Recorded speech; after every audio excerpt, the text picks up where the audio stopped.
Hello, and welcome to Dead at Epiphan. I'm Cameron Rhodes, and I'm here with my co-host, George Herbert. Hello, everyone. Hello, George. Great Hey, to see you Cameron. again. Good to see you. How are you? I'm doing just fine, thank you. As you Happy can Halloween. see, happy Halloween to you too. As you can see, we decided to be kind of lazy. We decided to reuse the costumes that we had last year. I'm still a hipster werewolf, and my buddy Cameron here is still a floating head. Yes, well, Halloween was so much fun last year with you, George, that I thought, why don't we host the show together again this year? So I it's completely really a agree, pleasure to be Cameron. with you here today. Completely agree, Cameron. And if our producer can actually pull up last year's episode, just to remind everyone of last year's fun that we had. I mean, there we are. There we are. Do you Fantastic. remember how young we were, Cameron? Look at us. You had a few fewer gray hairs, and we ate all Yeah. that candy right after the show. It was fantastic. Well, I mean, years go by and they are not merciful. They are not merciful. So, George, did you want to invest in my new startup company to destroy all the vampires? What is your new startup company? Well, our plan is to destroy all vampires, and well, I'm the main stakeholder in the company. Stakeholder. I get it. You're funny, Cameron. You're funny. Oh, I'm So sorry. I you're dropped you there for a sec, but good thing you can just float on you're your funny own. as well, George. Do you know, George? What I've been hearing a lot about this recently. Have you heard about the zombies and their preferred method of payment? No, what is it? What is it, Cameron? Cryptocurrency. You crack me up. You crack me up. Yes. I also have a friend who got behind on his payments to his exorcist. Did you know that? No, Cameron.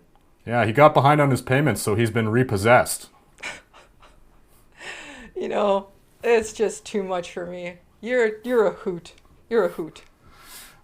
Well, you're a very lovely co-host, and I might even just give you a kiss. Oh, I don't know. I don't know about that. Well, okay, maybe just one. Mwah. So we have a great show for everyone today. Today we have, it's episode 188, our annual Halloween episode, and today we're going to be talking about some frequently asked questions for live streaming. That's We've right, been looking Cameron. at, all the YouTube comments and, of course, the Epiphan blog comments and the analytics. And we also chat with our support team to find out everything that you want to know about live streaming. So we have a few insights that we found. Maybe you can tell us about that, George. That's right. We actually did a webinar the other day. I was hosting that webinar. That was yesterday with a fella named Dan. And we found out that about 42% of the people struggle with the CDN and streaming side. That is the hardest part about live streaming for them. About 26% struggle with bandwidth. Oh, that And bandwidth, always a struggle. it's always, always. And about 16% struggle with networking and security. So we're going to touch on all of those things today, as well as some video topics that people also want to know about. And yeah, we're gonna touch on all of those questions that people ask me every day because I work in support. I receive those calls every day. And I wanted to share those answers with everyone. Well, thanks, George. You know so much about live streaming, and I can't wait to learn more from you today. So let's dive right into the content, the meat Absolutely. and potatoes of But this episode. before we dive in, I just wanted to let everyone know in chat that if you have questions for us, please post them into chat, and we will get to your questions at the end of the episode. Of course, we might answer some of them during the episode, but That's right. we also That's might right. just answer them at the end. So our number one most asked question? Well, you would know that better than I do because you work in support, of course. But That's right. I've heard from you before that one of the most frequently asked questions that your team gets is how much bandwidth is needed for streaming.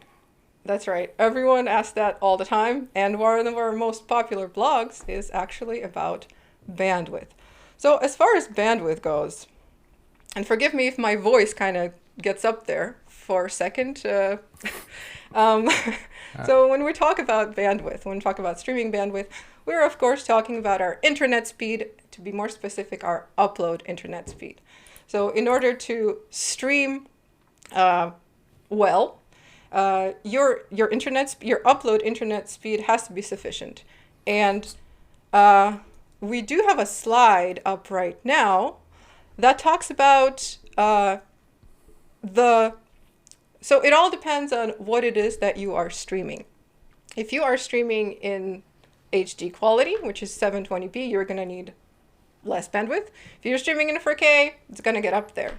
For example, if you're streaming in 720p at 30 frames per second, you're only going to need about 2 to 5 megabits up speed. If you're streaming in 4K at 60 frames per second, you're going to need at least 25, and that's just the reality of the situation. So in order to test your upload speed, you're going to have to do a speed test. We talk about that all the time. And George, you always talk about how it's a good idea to have some headroom, right? Some headroom when it comes to your upload bandwidth so that you don't run into any problems with your stream. Absolutely, absolutely. I am going to take my voice down. I'm gonna change it to a different voice because there's no way that we're gonna get through this episode or tell you anything meaningful if I don't. So higher voice, George. That's right. Okay. It's always good to have some headroom.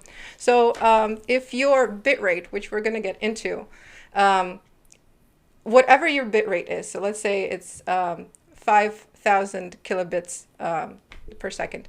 Whatever that is, you want to have at least 1.5 times as much bandwidth available to you. So your bit rate is whatever you're encoding your video at, and then your bandwidth is how much internet capacity you have to send that stream up. Did you hear about how the vampire measured his internet speed? Oh no, how, Cameron? He measured it in megabytes per second. Incorrect. It's megabits, not megabytes. Yeah, that's a common mistake. That's a huge pet peeve of mine. Vampires have very fast internet.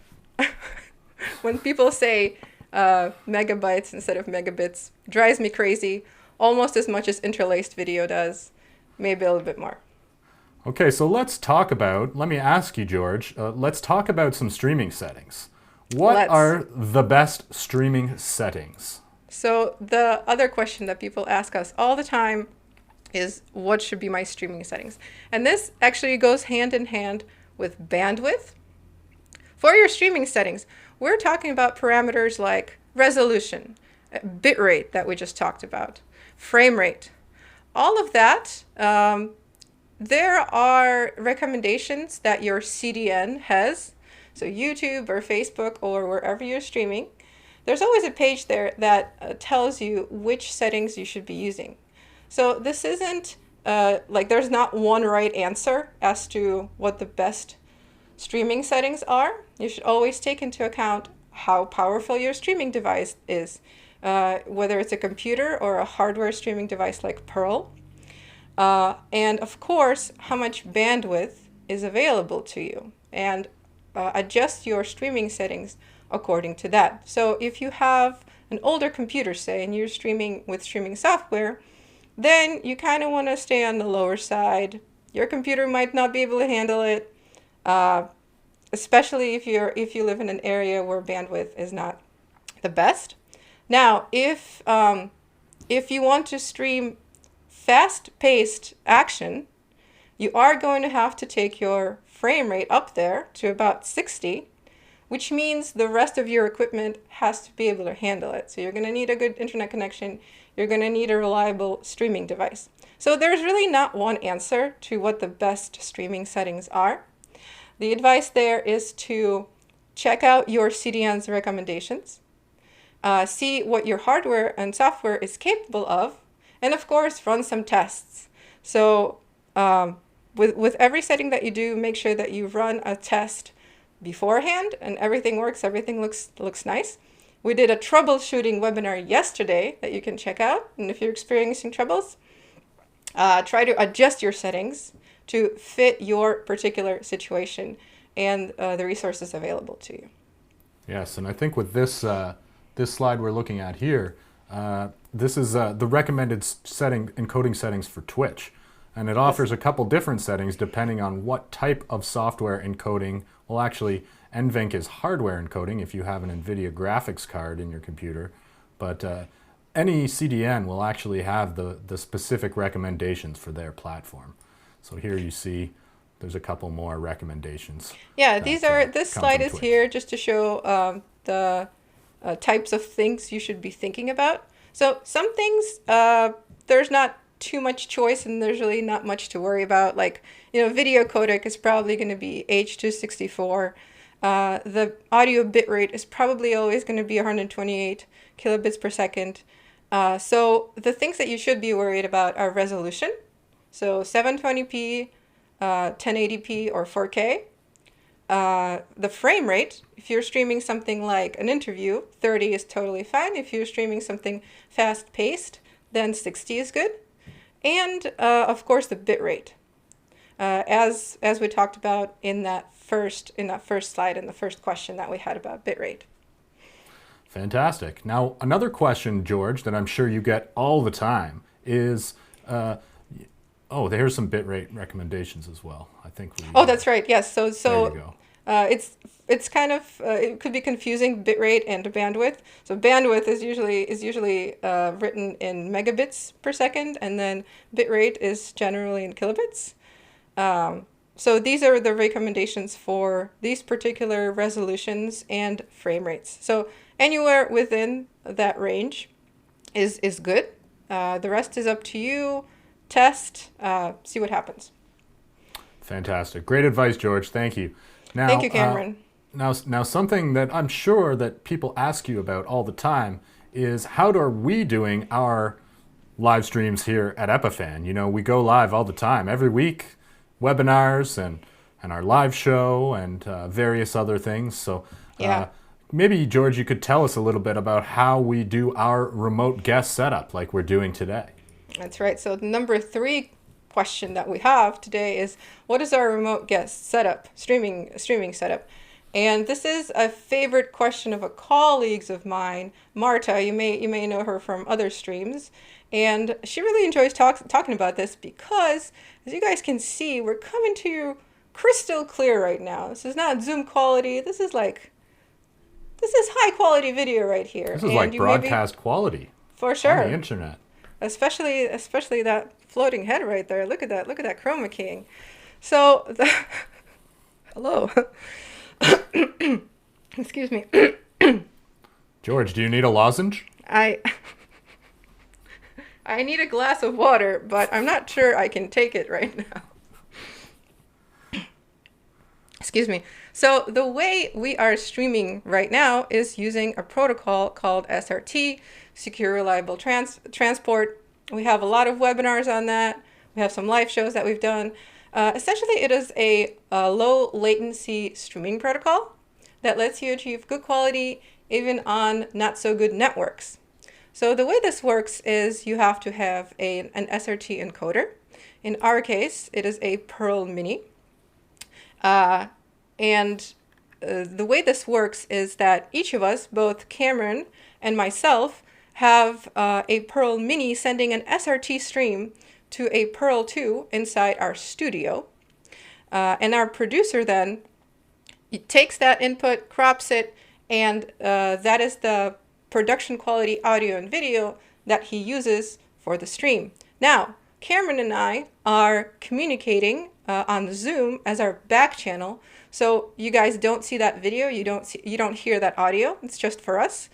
But that allows us to communicate quickly. If we were to do that via SRT, which is technically possible, there would be some latency. So we would talk over each other and it wouldn't be a pretty picture. So this is a diagram of how we're doing this. So the remote guest with presentation in this case is Cameron. and I am the remote guest on the other side. I'm not sharing a presentation through Zoom. And we're both sending an SRT stream via our cameras using a Pearl Mini as an SRT encoder. And the Pearl 2 in our studio is the SRT decoder. And then all of that gets streamed to you guys on YouTube and Facebook and all the other places. Fantastic. Well, that was a great explanation. Thank you. And why don't we talk now a little bit about cameras, actually, because we both need to have some kind of camera to be able to do this. So maybe we can talk a little bit about one of our other frequently asked questions, which is what camera should I use for live streaming? That's right. We get that one a lot. And again, there's really no right answer for this one. It all comes down to your preference, but we do have some recommendations that we can make. Particularly, the cameras that we've been enjoying recently are the Canon M200. Everyone's raving about it. I really want to get one for myself too, because I'm streaming from an older Canon Handycam. The Sony A5100 and the A6400 are also very popular models, as well as the Panasonic G7, GH4, and my own personal favorite, the Panasonic GH5.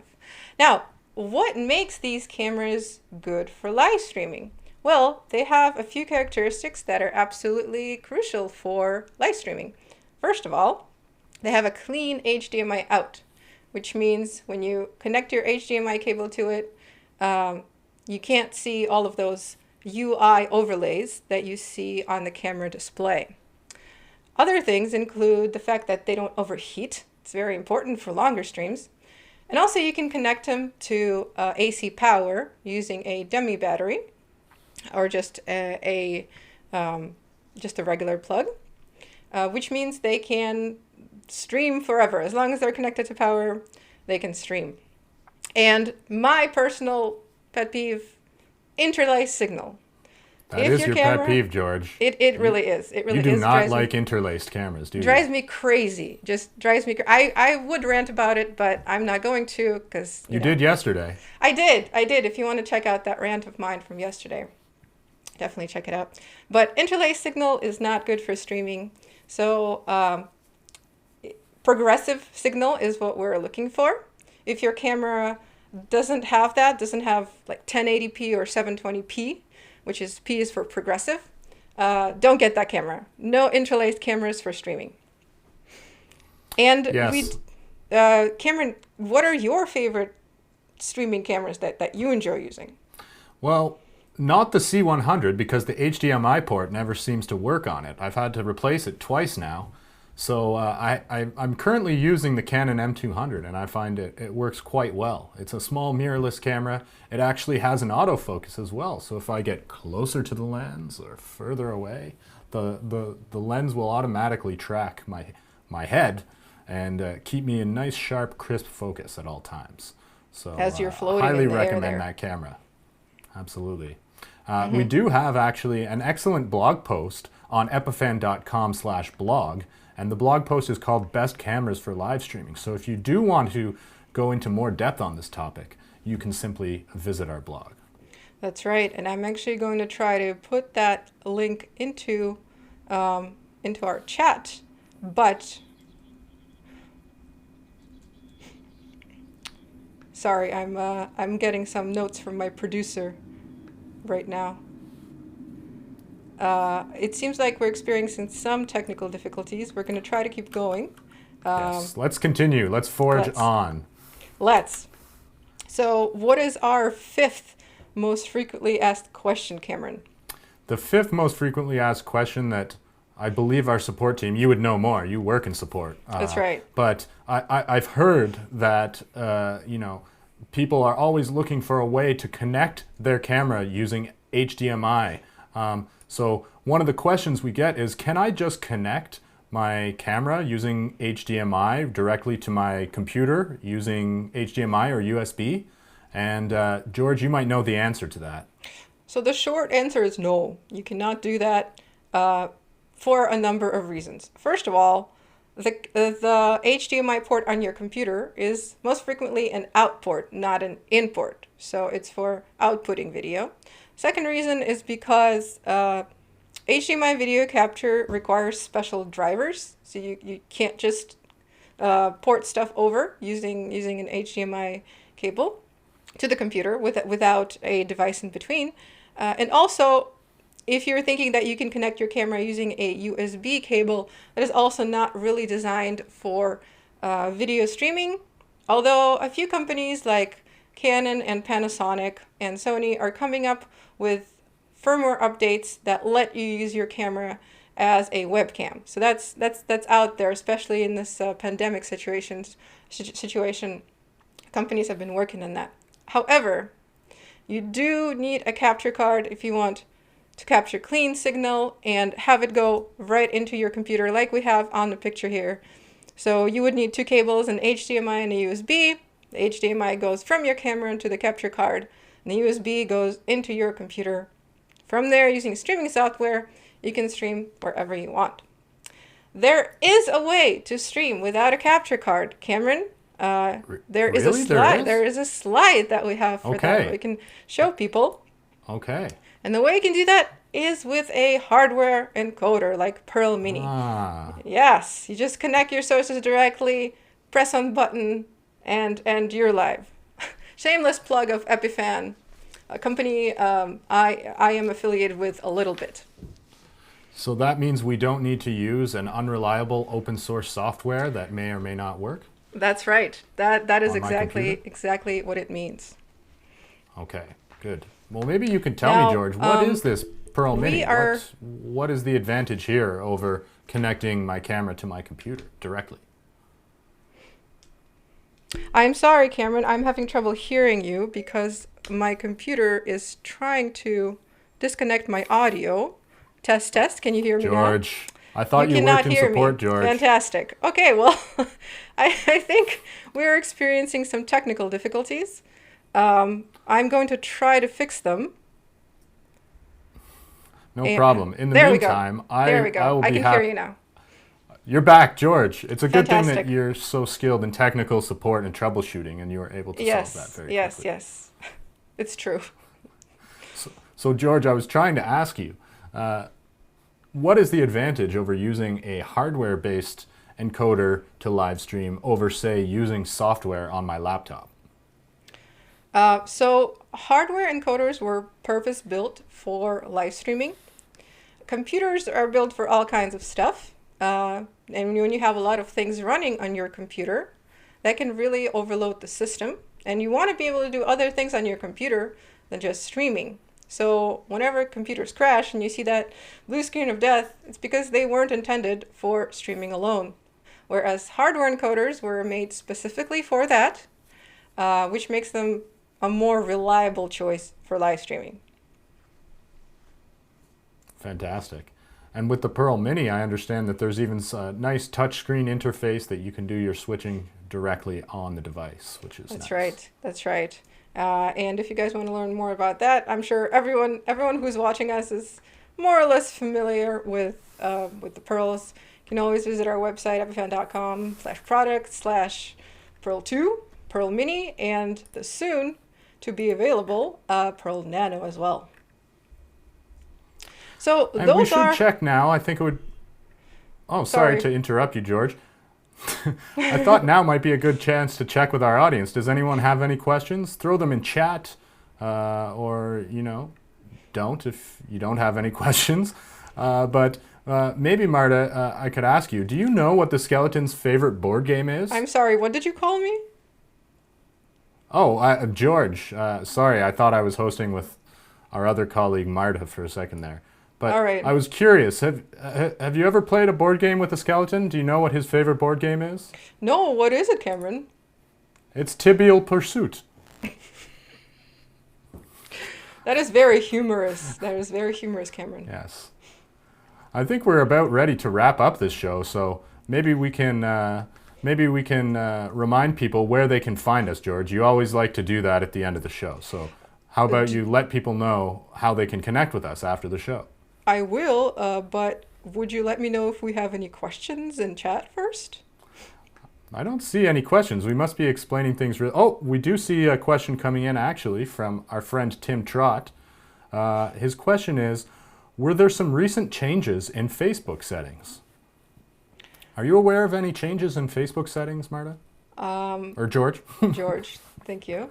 I am aware of some YouTube changes where you can't do stream now anymore. I'm not aware of any Facebook setting changes. Perhaps one of our moderators is, but no, Tim, I'm sorry, I'm not aware of any Facebook settings changes.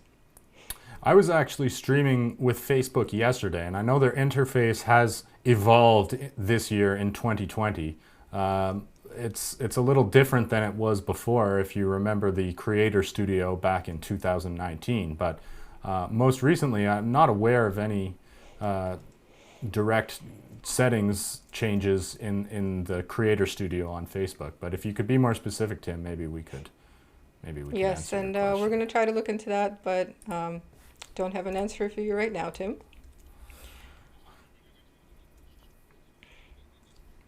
We're hearing All right, we're hearing a note from our producer. I think it's about time to wrap up the show. It is. So George, where can people connect with us after the show?